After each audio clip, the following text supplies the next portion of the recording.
ಕಾಗೋಡು ಚಳವಳಿಯ 75ನೇ ಸಂಭ್ರಮದ ಒಂದು ನೆನಪಿನ ಕಾರ್ಯಕ್ರಮವನ್ನು ಗಣಪತಿಯಪ್ಪ ಸ್ಮಾರಕದ ಬಳಿ ನಡೆಸಬೇಕು ಅಂತೇಳಿ ತೀರ್ಮಾನ ಮಾಡಿ ಇವತ್ತು ಈ ಕಾರ್ಯಕ್ರಮವನ್ನು ಆಯೋಜಿಸಿದ್ದೇವೆ. ಈ ಕಾರ್ಯಕ್ರಮದ ಅಧ್ಯಕ್ಷತೆಯನ್ನು ವಹಿಸಿರ್ತಕ್ಕಂಥ ವಡ್ನಾಳ ಗ್ರಾಮದ ಅಧ್ಯಕ್ಷರು ಆಗಿರ್ತಕ್ಕಂಥ ಈಶ್ವರ್ ವಿಕೆ ಅವರಿಗೆ ಆತ್ಮೀಯವಾಗಿ ಸ್ವಾಗತವನ್ನು ಕೋರ್ತಾ ಇದ್ದೀನಿ. ವಿಶೇಷವಾಗಿ ಈ ಕಾರ್ಯಕ್ರಮದಲ್ಲಿ ಭೂಮಿಯ ಪ್ರಶ್ನೆ ಅಂದು ಇಂದು ವಿಷಯ ಮಂಡನೆಯನ್ನ ಮಾಡಲಿಕ್ಕೋಸ್ಕರ ಶಿವಮೊಗ್ಗದಿಂದ ಆಗಮಿಸತಕ್ಕಂಥ ಡಾಕ್ಟರ್ ಮೇಟಿ ಮಲ್ಲಿಕಾರ್ಜುನ್, ಮುಖ್ಯಸ್ಥರು ಭಾಷಾಶಾಸ್ತ್ರ ವಿಭಾಗ, ಸಹ್ಯಾದ್ರಿ ಕಾಲೇಜ್ ಶಿವಮೊಗ್ಗ ಇವರಿಗೆ ನಮ್ಮ ಸಂಘಟನೆಯ ಪರವಾಗಿ ಹೃದಯಪೂರ್ವಕ ಸ್ವಾಗತವನ್ನು ಕೋರ್ತಾ ಇದ್ದೇವೆ. ಹಾಗೆ ಈ ವೇದಿಕೆಯಲ್ಲಿ ಕರ್ನಾಟಕ ರಾಜ್ಯ ರೈತ ಸಂಘದ ಉಪಾಧ್ಯಕ್ಷರು ಆಗಿರ್ತಕ್ಕಂಥ ನಿಮ್ಮೆಲ್ಲರ ಆತ್ಮೀಯರು ಆಗಿರ್ತಕ್ಕಂಥ ಶಿವಾನಂದ್ ಕುಗ್ಗಿ ಅವರು ವೇದಿಕೆಯಲ್ಲಿದ್ದಾರೆ. ಅವರಿಗೂ ಕೂಡ ಆತ್ಮೀಯವಾಗಿ ಸ್ವಾಗತವನ್ನು ಕೋರ್ತಾ ಇದ್ದಾರೆ. ಹಾಗೆ ರಂಗಾಯಣ ನಿರ್ದೇಶಕರು ಆಗಿರ್ತಕ್ಕಂಥ ಪ್ರಸನ್ನ ಅವರು ಈ ವೇದಿಕೆ ಮೇಲಿದ್ದಾರೆ. ಅವರಿಗೂ ಕೂಡ ನಮ್ಮ ಸಂಘಟನೆಯ ಪರವಾಗಿ ಆತ್ಮೀಯ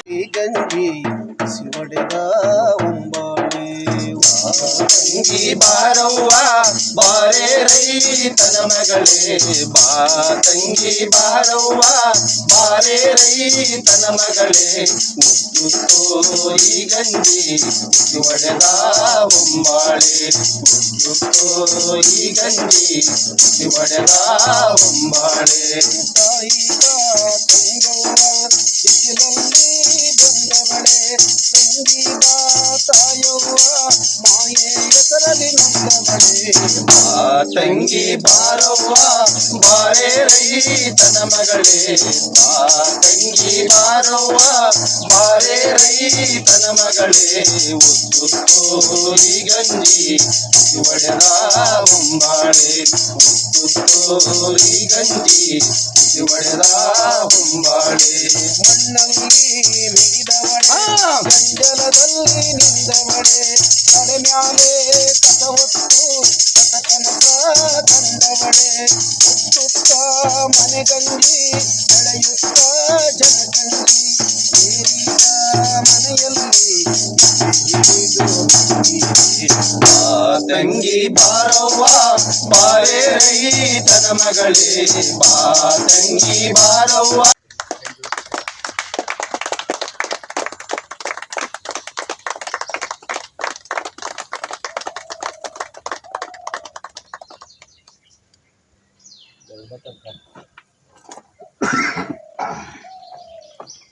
ಓಕೆ, ಈಗ ಡಾಕ್ಟರ್ ಮೇಟಿ ಮಲ್ಲಿಕಾರ್ಜುನ್ ಅವರು ತಮ್ಮ ಮುಖ್ಯ ಉಪನ್ಯಾಸ ಸೇರಿದ್ದೀವಿ. ಸಂಖ್ಯೆಯಲ್ಲಿ ಕಡಿಮೆ ಇದ್ದರೂ ಕೂಡ ಯಾರ ಹಿನ್ನೆಲೆ ಏನು ಕಡಿಮೆ ಇಲ್ಲ. ಎಲ್ರಿಗೂ ಅವ್ರವ್ರದ್ದೇ ಆದ ಹಿನ್ನೆಲೆ ಇದ್ದವರು, ವಿಚಾರದಲ್ಲಿ ಹಿನ್ನೆಲೆ ಇದ್ದವರು, ಚಿಂತನೆಯಲ್ಲಿದ್ದವರು, ಸಮಾಜಕ್ಕೆ ಕೊಡುಗೆ ಇದ್ದವರು ಅವರವರ ಲೆವೆಲಲ್ಲಿ ಅಂಥವರೆಲ್ಲ ಸೇರಿ ಇವತ್ತು ಒಬ್ಬ ಚರಿತ್ರೆಯಲ್ಲಿ ಇವತ್ತಿಗೂ ಮತ್ತು ಯಾವತ್ತಿಗೂ ಉಳಿಯೋಂಥ ಗಣಪತಪ್ಪ ಕಾಗೋಡು ಸತ್ಯಾಗ್ರಹದ ರೂವಾರಿ ಅಂತ ದಾಖಲೆ ಆಗಿರ್ತಕ್ಕಂಥ ಒಬ್ಬ ಗಣಪತಪ್ಪನವರ ಸಮಾಧಿಯ ಒಂದು ಆವರಣದಲ್ಲಿ ಕುಂತು ನಾವೆಲ್ಲ ಇವತ್ತು ಸೇರಿದ್ವಿ. ಕಾಗೋಡು ಚಳವಳಿ ನಡೆದಂಥ ಕಾಲ ಸ್ವಾತಂತ್ರ್ಯ ನಂತರ, ನಮ್ಮ ಸ್ವಾತಂತ್ರ್ಯ ಬಂದು ಕೇವಲ 3 ವರ್ಷ. ಆ ಕಾಲದಲ್ಲಿ ಒಂದು ಫೋನ್ ಇರಲಿಲ್ಲ, ಒಂದು ಬಸ್ ಇರಲಿಲ್ಲ. ಆಚರಣೆ ನಡೀತಾ ಇದೆ. ಬಹುರಾಷ್ಟ್ರೀಯ ಕಂಪನಿಗಳು ಸಾಮ್ರಾಜ್ಯಶಾಹಿ ಶಕ್ತಿಗಳ ಕಾರಣಕ್ಕಾಗಿ ಕಾರ್ಮಿಕ ವ್ಯವಸ್ಥೆ ಅನ್ನೋದೇ ಸಂಪೂರ್ಣವಾಗಿ ಬುಡಮೇಲು ಮಾಡ್ತಿರೋ ಈ ಹೊತ್ತಿನಲ್ಲಿ ಮೇ ದಿನಾಚರಣೆಯೂ ಕೂಡ ಒಂದು ಭಾಳ ವಿಚಿತ್ರವಾದ ಸಂದರ್ಭದಲ್ಲಿದೆ. ಭೂಮಿಯ ಪ್ರಶ್ನೆಯೂ ಕೂಡ ಅಷ್ಟೇ ವಿಚಿತ್ರವಾದ ಸಂದರ್ಭದಲ್ಲಿ ಇದೆ. ಆದರೆ ಭೂಮಿಯ ಪ್ರಶ್ನೆ ಇವತ್ತು ಹೇಳಿದಾಗೆ ಭೂಮಿ ಇವತ್ತು ಕಾಗೋಡು ಹೋರಾಟದಿಂದ ಭೂಮಿ ಪಡೆದ್ವಿ. ಆದರೆ ಈಗಿನ ಒಟ್ಟಾರೆ ನಿಯಮದ ಪ್ರಕಾರ ಸರ್ಕಾರ ಮಾಡುತ್ತಿರುವ ನೀತಿ ನಿಯಮಗಳ ಪ್ರಕಾರ ಭೂಮಿಯನ್ನು ಕಸಿದುಕೊಳ್ಳುವಂಥ ಸಂದರ್ಭ ನಿರ್ಮಾಣ ಆಗ್ತಿದೆ. ಹೆಕ್ಟೇರ್ಗಟ್ಟಲೆ, ಸಾವಿರಾರು ಹೆಕ್ಟೇರ್ಗಟ್ಟಲೆ ಭೂಮಿಯನ್ನು ಎಕರೆಗೆ ₹1, ₹2 ಅದಾನಿ ಅಂಬಾನಿ ಅಂತ ಕಂಪನಿಗಳಿಗೆ ಮಾರಾಟ ಮಾಡುವ ನಿಯಮಗಳನ್ನು ಪಾಲನೆ ಮಾಡಲಾಗ್ತಿದೆ. ರೈತರಿಗೆ ಬೆಳೆದಂಥ ಬೆಳೆಗೆ ಸರಿಯಾದಂಥ ಬೆಲೆ ಇಲ್ಲದೆ MSP ಕೊಡದೆ ಸರ್ಕಾರ ಇವತ್ತು ಒದ್ದಾಡ್ತಾ ಇದೆ. ಇಂಥ ಹೊತ್ತಿನಲ್ಲಿ ವರ್ತಮಾನದಲ್ಲಿ ನಾವು ಈ ಒಂದು ಸವಾಲನ್ನು ಹೇಗೆ ಎದುರಿಸಬೇಕು ಅನ್ನುವುದೇ ಈಗ ಭಾಳ ಮುಖ್ಯವಾದ ಪ್ರಶ್ನೆ. ಹಾಗಾಗಿ ಭೂಮಿ ಪ್ರಶ್ನೆ ಅಂದು ಇಂದು ಎನ್ನುವ ವಿಚಾರವನ್ನು, ಬಹುಮುಖ್ಯ ವಿಚಾರವನ್ನು ಬಗ್ಗೆ ಸಣ್ಣ ಒಂದು ಉಪನ್ಯಾಸ ಮಾಡಬೇಕು ಅಂತ ಅಂದ್ಕೊಂಡಿದ್ದು. ಈಗ ಕಾಗೋಡು ತಿಮ್ಮಪ್ಪನವರು ನಿಮ್ಗೆ ಆಮೇಲೆ ಹೇಳಿದಾಗೆ ಕಾಗೋಡು ತಿಮ್ಮಪ್ಪನವರ ಆರೋಗ್ಯ ಸರಿ ಇಲ್ಲದ ಕಾರಣಕ್ಕಾಗಿ ಇವತ್ತು ಅವರು ಬರಲಿಲ್ಲ. ಅವರ ಆರೋಗ್ಯ ಬೇಗ ಸುಧಾರಿಸಲಿ, ಅವರು ಚೇತರಿಸ್ಕೊಳ್ಳಿ ಅಂತ ಹೇಳ್ತಾ ಮುಖ್ಯ ಉಪನ್ಯಾಸ ನೀಡಲಿಕ್ಕೆ ಬಂದಂಥ ಮೇಟಿ ಮಲ್ಲಿಕಾರ್ಜುನ ಇಲ್ಲಿ ಅಡಗಿರುವಂಥ ಒಂದು ತಾತ್ಪರ್ಯ ಏನು ಅಂತ ಹೇಳಿದರೆ, ಅದು ಶೋಷಕರ ಒಂದು ಅಸ್ತ್ರವಾಗಿದೆ. ಅಂದರೆ ಯಾರನ್ನ ಹೇಗೆ ನಾವು ಅಧೀನದಲ್ಲಿಟ್ಕೋಬೇಕು, ನಮ್ಮ ಕೆಳಗಡೆ ಸೇವೆ ಮಾಡೋಕ್ಕೆ ಉಳಿಸ್ಕೋಬೇಕು. ಹಾಗಾಗಿ ನಮ್ಮ ಹಳ್ಳಿಗಳಲ್ಲಿ, ನಾನು ಒಂದು ಕೃಷಿ ಮನೆತನದಿಂದ ಬಂದಂಥವನು, ಈ ಕೃಷಿಕರು ಮತ್ತು ಗೇಣಿದಾರರು ಮಧ್ಯೆ ಇರುವ ಈ ಸಂಬಂಧ ಎಷ್ಟು ಅಸಮಾನವಾಗಿತ್ತು ಮತ್ತು ಎಷ್ಟು ತಾರತಮ್ಯದಿಂದ ಕೂಡಿತ್ತು ಅನ್ನೋದನ್ನು ಕಣ್ಣಿಗೆ ರಾಚೋ ಹಾಗೆ ನೋಡಿದಂಥ ವ್ಯಕ್ತಿ ನಾನು ಆ ಕಡೆ ಇದ್ದೀನಾ ಅಥವಾ ಈ ಕಡೆ ಇದ್ದೀನಾ ಅನ್ನೋದು ಅದು ಬೇರೆ ಪ್ರಶ್ನೆ. ಆದರೆ ಅದನ್ನು ಸಾಕ್ಷೀಕರಿಸಿದಂಥ ವ್ಯಕ್ತಿಯಾಗಿರೋದ್ರಿಂದ ಅಲ್ಲಿ ಹುದುಗಿರುವಂಥ ಈ ಅಸಮಾನತೆ, ಅಲ್ಲಿ ನೆಲೆಗೊಂಡಿರುವಂಥ ಒಂದು ಈ ಜೀವ ವಿರೋಧಿ ನಿಲುವು ಇದೆಯಲ್ಲ, ಅದು ಭಾಳ ದೊಡ್ಡ ಮಟ್ಟದಲ್ಲಿ ಅದು ನಿರಂತರವಾಗಿ ಕೆಲಸ ಮಾಡ್ತಾಯಿದೆ. ಈಗ ಪ್ರಾಸ್ತಾವಿಕವಾಗಿ ಮಾತಾಡುವಾಗ ಹೇಳಿದರು, ಅಂದರೆ ಅವತ್ತು ಉಳುವವನೇ ಒಡೆಯ ಅನ್ನುವ ಒಂದು ಘೋಷವಾಕ್ಯವನ್ನು ಇಟ್ಕೊಂಡು ಹೋರಾಟ ಆರಂಭಿಸಿ, ಈಗ ಯಾರು ಭೂಮಿ ಒಡೆತನವನ್ನು ಹೊಂದಿದ್ದಾರೆ ಅವರಿಗೆ ಅದು ಮರೆತು ಹೋಗಿದೆ ಅನ್ನೋದು ಅದು ನಿಜ. ಅದು ಒಂದು ಮಟ್ಟದ ಸತ್ಯ ಇರಬಹುದು. ಆದರೆ ಇಷ್ಟು ಕಪ್ಪು ಬಿಳುಪಾಗಿ ಚರ್ಚೆ ಮಾಡುವಷ್ಟು ಭೂಮಿಯ ಪ್ರಶ್ನೆ ಉಳ್ಕೊಂಡಿಲ್ಲ ಇವತ್ತು. ಅಂದರೆ ಇಡೀ ಭಾರತದಾದ್ಯಂತ ಭೂಮಿಯ ಬಗೆಗಿನ ಒಂದು ನಂಟು ಅಥವಾ ಭೂಮಿ ಬಗೆಗಿರುವಂಥ ನಮ್ಮ ಒಂದು ಸಂಬಂಧ ಅದು ಇವತ್ತಿಗೂ ಕೂಡ ಇತ್ಯರ್ಥ ಆಗಿಲ್ಲ. ಅಂದರೆ ಈ ಭೂಮಿಯ ಬಗೆಗಿನ ಪ್ರಶ್ನೆಗಳು ಅವು ಹಲವು ವಿಧಾನದಲ್ಲಿ ಮತ್ತು ಹಲವು ಬಗೆಗಳಲ್ಲಿ, ಹಲವು ರೀತಿಗಳಲ್ಲಿ ಅದನ್ನು ವ್ಯಾಖ್ಯಾನ ಮಾಡೋದಕ್ಕೆ ನಮಗೆ ಸಾಧ್ಯ ಇದೆ. ಅದನ್ನು ಅದು ಹೀಗಾಗಿದೆ ಅನ್ನೋದನ್ನು ಎರಡು ಪಕ್ಷವಾಗಿ, ಎರಡು ವಿಂಗಡವಾಗಿ ಅದನ್ನು ಬಿಡಿಸಿ ನೋಡೋಕ್ಕೆ ಸಾಧ್ಯವೇ ಇಲ್ಲ.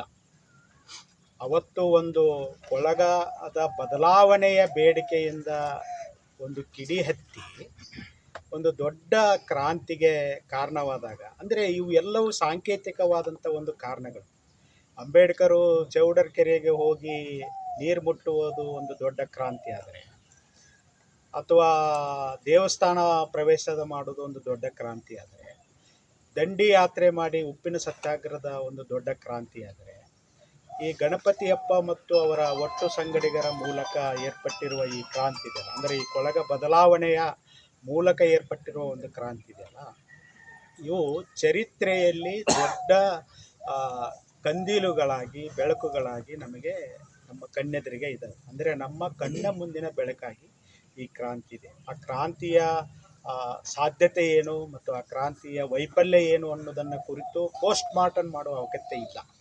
ಆದರೆ ಅಂಥ ಒಂದು ಕಿಡಿಯನ್ನು ಹಚ್ಚಿದ, ಕ್ರಾಂತಿಯ ಕಿಡಿಯನ್ನು ಹಚ್ಚಿದಂಥ ಈ ಧೀಮಂತ ವ್ಯಕ್ತಿಗಳು ನಮಗೆ ಯಾವತ್ತೂ ದಾರಿದೀಪ ಯಾಕೆ ಆಗ್ತಾ ಇದ್ದಾರೆ ಅಂತ ಹೇಳಿದ್ರೆ, ನಾವು ನಮ್ಮನ್ನು ಪರೀಕ್ಷೆಗೆ ಒಳಪಡಿಸಿಕೊಳ್ಳುವ ಮತ್ತು ನಾವು ನಿರಂತರವಾಗಿ ಯೋಚನೆ ಮಾಡುವ, ನಮ್ಮ ಜೊತೆಗಿರುವ, ನಮ್ಮ ಜೊತೆ ಕೆಲಸ ಮಾಡುವ, ನಾವು ಒಟ್ಟಾಗಿ ಬಾಳುವುದಕ್ಕೆ ಬೇಕಾಗಿರುವ ಸಾಧ್ಯತೆಗಳನ್ನು, ಅವಕಾಶಗಳನ್ನು ನಾವು ಹೇಗೆ ರೂಪಿಸ್ಕೋಬೇಕು ಅನ್ನೋದನ್ನು ಅವರು ಹೇಳ್ತಾ ಇದ್ದಾರೆ. ಈಗ ನಾವು ತುಂಬ ಸಾರಿ ಮಾತಾಡ್ತಾ ಇರ್ತೀವಿ, ಈ ಚುನಾವಣೆಗಳು, ಗ್ರಾಮ ಪಂಚಾಯತಿ ಚುನಾವಣೆಗಳು ಬಂದು ಜಾತಿಯ ಪ್ರಶ್ನೆಗಳು ಮುನ್ನೆಲೆಗೆ ಬಂದು ಜಾತಿ ಧ್ರುವೀಕರಣ ಆಯಿತು ಅಂತ ಹೇಳ್ತಾ ಇರ್ತೀವಿ. ನಿಜ, ಆದರೆ ಅದು ಎಲ್ಲಿತ್ತು? ಅದು ಹೊರಗಡೆಯಿಂದ ಬಂತ? ಈ KS ನರಸಿಂಹಸ್ವಾಮಿ ಅವರು ಒಂದು ಕವಿತೆಯಲ್ಲಿ ಹೇಳ್ತಾರೆ, ಒಂದು ತಿಳಿಗೊಳದಲ್ಲಿ ಒಂದು ಕಲ್ಲು ಹಾಕಿಬಿಟ್ರೆ ಅದರ ರಾಡಿ ಮೇಲೆ ಎದ್ದು ಬರುತ್ತೆ, ಕೆಸರು ಮೇಲೆ ಎದ್ದು ಬರುತ್ತೆ. ಆ ಕೆಸರು ಎಲ್ಲಿತ್ತು? ಅದರ ಆಳದಲ್ಲಿನೇ ಇತ್ತು. ಅಂದರೆ ಜಾತಿಯ ಪ್ರಶ್ನೆಗಳು ಎಲ್ಲಿದ್ದು? ನಮ್ಮ ಆಳದಲ್ಲಿ ಅಡಗಿದ್ದು ಅವು. ಅದು ಯಾವುದೋ ಕಾರಣದಿಂದ ಏನಾದವು ಅಂತಂದರೆ ಅವು ಹೊರಹೊಮ್ಮಿದವು. ಅಂದರೆ ನಮಗೊಂದು ಅವಕಾಶ, ನಮ್ಮ ಜಾತಿಯ ಕ್ರೌರ್ಯ ಎಷ್ಟಾಗಿದೆ, ನಮ್ಮ ಶೋಷಣೆಯ ಕ್ರೌರ್ಯ ಎಷ್ಟಾಗಿದೆ, ನಮ್ಮ ಭೂಮಿಯಲ್ಲಿ ನಾವು ಬೆವರು ಸುರಿಸಿ ದುಡಿದು ಸಂಪಾದಿಸಿರುವಂಥ ಒಂದು ಪೈರಿನ ಮೇಲೆ ನಮಗೆ ಯಾವುದೇ ರೀತಿಯ ಹಕ್ಕಿಲ್ಲ ಅನ್ನುವ ಒಂದು ಸನ್ನಿವೇಶವನ್ನು ಸೃಷ್ಟಿ ಮಾಡುವ ಜಮೀನ್ದಾರರ ಕ್ರೌರ್ಯ ಎಷ್ಟಿದೆ ಅನ್ನೋದು ನಮಗೆ ತೋಚಿತ್ತು. ಮತ್ತು ಅದು ಗೊತ್ತಾಗಿದ್ದು ಯಾವಾಗ ಅಂತ ಹೇಳಿದರೆ, ಈ ಥರದ ಕ್ರಾಂತಿಗಳಾದಾಗ, ಈ ಥರ ಚಳುವಳಿಗಳಾದಾಗ.